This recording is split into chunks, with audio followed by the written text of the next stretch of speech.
Hey, where best to do a video? Bathroom. Yeah, it's the only place I've got left to hide from the kids.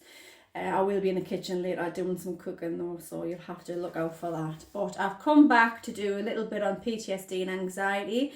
I've got a few videos already on YouTube about different techniques that I learned through my coach that has helped me massively to get me basically where I am today. The first I'm going to run through is fight or flight responses.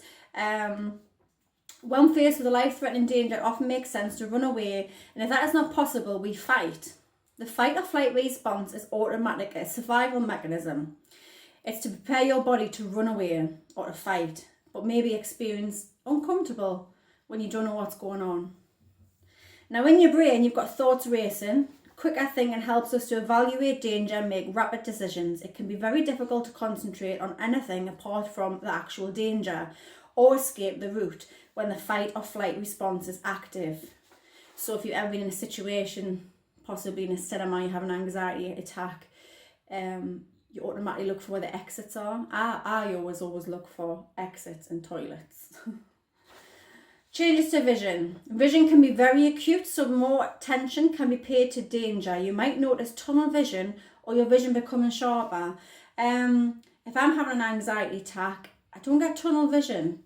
I get a bit blurred vision, and then I feel like I'm going to pass out. So that is why you get changes to your vision. Your dry mouth. The mouth is part of the digestive system. The digestive system shuts down during any dangerous situations as energy is then diverted into all the other muscles.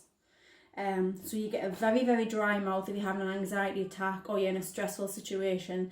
That is why, because naturally it shuts down and your body needs your muscles to work. It needs your feet, your legs, your arms, because you're going to run or you're going to fight. Your heart beats faster. Now, a massive side effect of anxiety, which I realised I had quite a bit, was heart palpitations. And it is so scary because you think you're going to have a heart attack.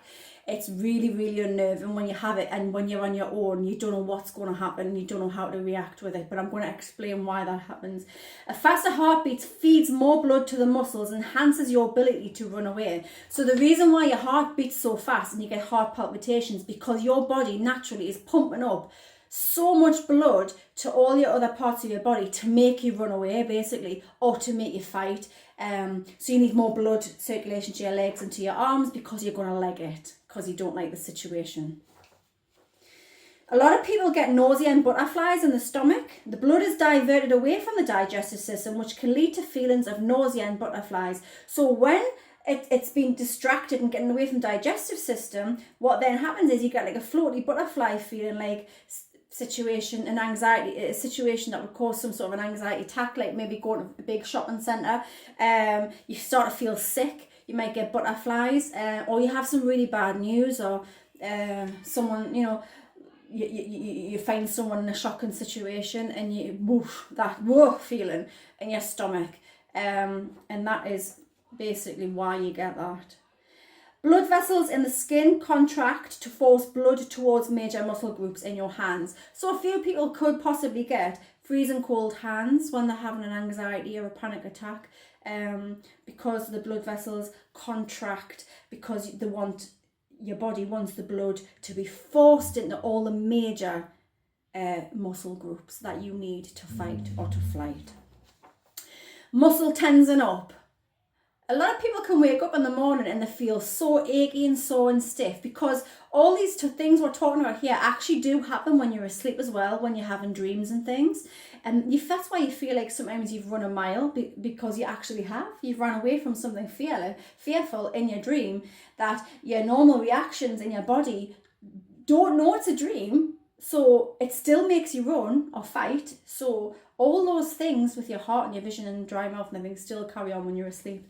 Muscles all over the body tense in order to get you ready to run away or to fight. Muscles may also shake or tremble, particularly if you're still, as a way of staying ready for action. So if you've ever been in a situation, again, when you're going to somewhere where you don't want to be, or you're anxious about this place, or you come in contact with somebody that makes you anxious or fearful of this person, you naturally start to shake, your hands shake, your legs legs shake, your teeth might grind, because your body's natural reaction is making you do that.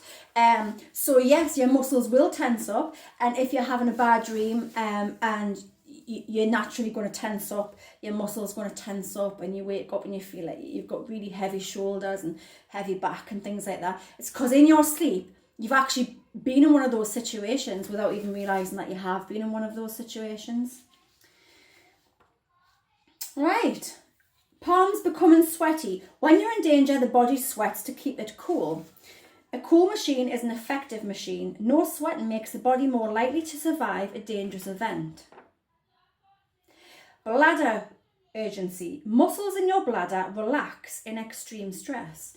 So say, again, I'll use the same sort of scenarios. You're going to a stressful situation, or a shop, or an event, or to see a person that normally puts you in that frame of mind, or you do an exam or a test, or a driving test, or a school exam or a college exam, and you kind of start weighing. That is natural. It's called an anxious wee, because your bladder actually relaxes so much that, because of your anxiety, you naturally want to run off and go and have a wee or the other. So that is anxiety. I normally get the bladder relaxing when I need to go to the dentist, because I fear of the dentist. That sets my anxiety off, the dentist. Right, adrenaline glands. The adrenaline quickly signals other parts of the body to get ready to respond. So you get a whoosh feeling again. Adrenaline is shaking, heart's racing. Your body's preparing you to either run away from the situation, or it's preparing you to fight the situation. So you get that adrenaline rush. Or if you say you're going to do a skydive or climb a mountain, your body's naturally going to be terrified and anxious about what's going on. So your adrenaline starts going, you start shaking, you get the heart palpitations, the nausea, and then you can't stop weighing. Again, just ignore that dog barking in the background. It's mine. Right, breathing becomes quicker and shallow, which can cause dizziness and lightheadedness. Now, breathing becomes quicker and shallow. You take in more oxygen to power all your muscles. This makes the body more able to fight or to run away. So your breathing does get very shallow, quick. You feel it. Can't get my breath unless you go big deep breath. You can't catch your breath, because your body's naturally trying to shove oxygen all over the place to get your arms and legs ready for action. Now, if we don't exercise, run away, or we don't fight to use up that extra oxygen, then we can lead us to start feeling dizzy and lightheaded. So if you've naturally, without realizing you've done it, supplied the rest of your body with oxygen, an abundance of oxygen, because you're going to run away or you're going to face this fear, you'll naturally, if you haven't done it and you've decided, you built up all this oxygen and stress and anxiety going to Asda, but then all of a sudden you decide, I'm not going to go to Asda, you've still got all this oxygen pumping around your body so much that it's got nowhere to go, so you get lightheaded and you get a dizzy feeling. And so these are all perfectly normal and natural responses, and this is why you get them. So it starts from the brain, it goes to the eyes, it then goes to the dry mouth, your heart beating faster, nausea and butterflies in the stomach, cold hands, sweaty palms, tense muscles, frequently needing to go for a wee, adrenaline rush, quick shallow breathing, dizziness and lightheadedness. They are all typical anxiety traits, whether you've got other mental health conditions going on or it's an anxiety. And even people that don't normally suffer from anxiety could at least once suffer an anxiety attack. They've got someone that doesn't normally have anxiety attacks, they do the driving test. Naturally, with that, I'm not worried, I'll be fine.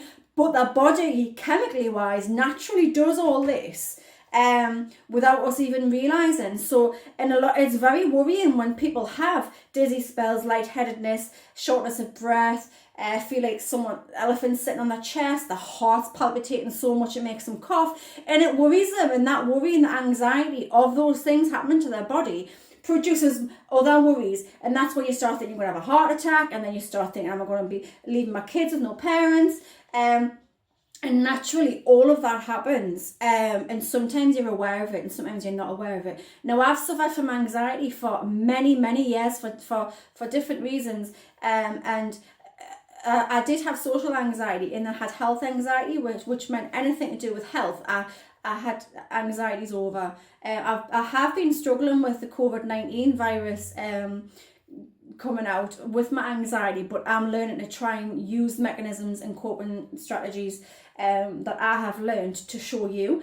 But that thing I've just read there about the fight and flight, it's really important tool to know all that if you suffer from anxiety, because now you know why all them things happen. Now you know why, if you're feeling stressed because you've had a hard day at work, why you're getting heart palpitations, why you're excessively sweating, why you're cold, why you're tense. And you have to remember that you don't have to be awake to feel any of these. You can be asleep. So when you're asleep, you can be having a terrible dream or a good dream, but you can still get anxiety when you're asleep. So you wake up and you're stiff and you're sore and you're achy. Now, I hope that fight or flight response technique and roundup helps you. This has helped me massively, and I would not be where I am if it wasn't for my psychologist, Angela. If you're watching, Angela, honestly, I would not be here if it wasn't for you. You've saved me, and you've saved my kids. You've saved my life, really. I couldn't have done this before the treatment because I was just a quivering mess. But I will be back with another video, and hopefully it's not in the bathroom, but I've had to come in the bathroom because the 3 kids are on Fortnite on the PlayStation, and they're arguing, they're fighting, and the dog's barking at every Tom, Dick and seagull that passes. So I've had to come and hide in the bathroom, but I am going to come back on later on, and I'm going to do another technique. I'm going to run through a few different things with you that I've learned. Now, I didn't make any of these up. These are things that were given to me and shown to me to help me deal with my anxieties. And I hope you like these videos. Please subscribe, please share, because it gets everybody, it gets it out there, and it gets people to realise that we're not on our own, and anxiety is a natural response, and you can get over it. I'm getting over it. I haven't got over it completely. I'm getting over it. And every day there's something new that gets put in the way. But I've learned how to jump over that obstacle. Instead of that obstacle being there and being like a brick wall and stopping me from doing what I want to do, I've now learned how to climb the ladder over. I'm not climbing hills. I want to climb that mountain. And I will climb that mountain, and so will you. Thanks for watching.